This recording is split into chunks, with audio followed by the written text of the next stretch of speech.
This is Maximus Breaking News. Well, some chilling new video has emerged from a Houston Fox News station showing the moment a man was restrained with zip ties by fellow passengers after trying to force open an emergency exit door mid-flight, sparking terror aboard a trans-Pacific flight from Tokyo to Houston, Texas. The manic suspect, who has not been named, tried opening the door of a Boeing 787 that was on its way back to the U.S., but as he lunged for the handle during the flight from Asia on Saturday morning, he was subdued before he could attempt to open it, as others on the plane leaped in to stop him, including flight attendants and two military veterans, who then hauled him away, pinned him to the floor, and tied him up, securing him firmly to his seat.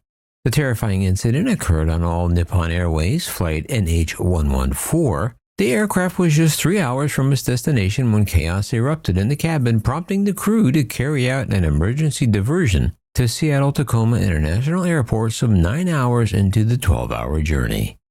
Footage captured by fellow passengers show two men identified as military veterans by eyewitnesses jumping into action to subdue the suspect and zip tie him to his seat.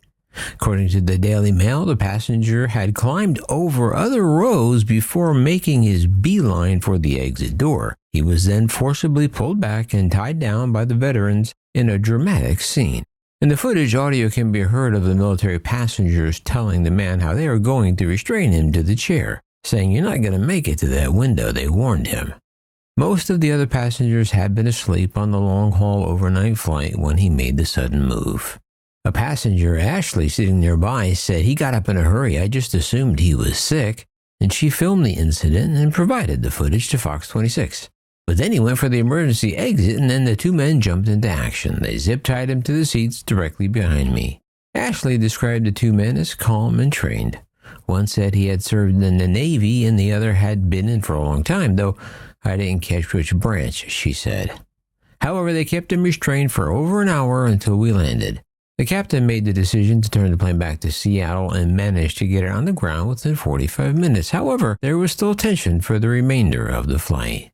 She said when we landed, a second man on the flight suddenly started acting strange as well. He went to the restroom and caused a bit of the scene. Although it's not known if he went to the restroom in the plane or in the restroom, still, everyone was on edge. Law enforcement and medical personnel were already standing by on the tarmac when the plane arrived at SeaTac around 4:20 a.m.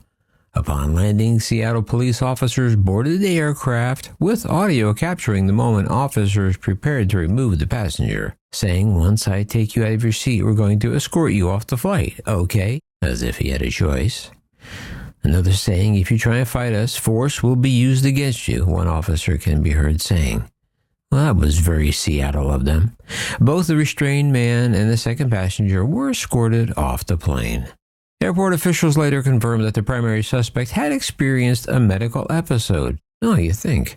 And he was transported by EMS to a nearby hospital for evaluation.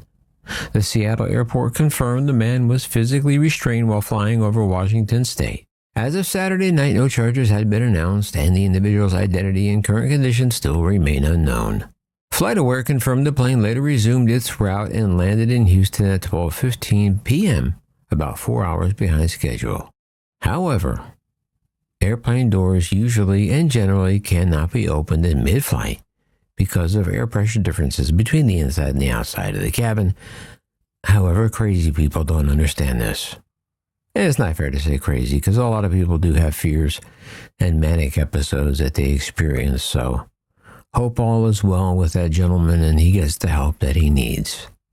But that's about it. That's all I have. I want to just give you that update on some breaking news or not breaking news, depending on where you are. And now back to your regularly scheduled program. Until next time, this is Maximus.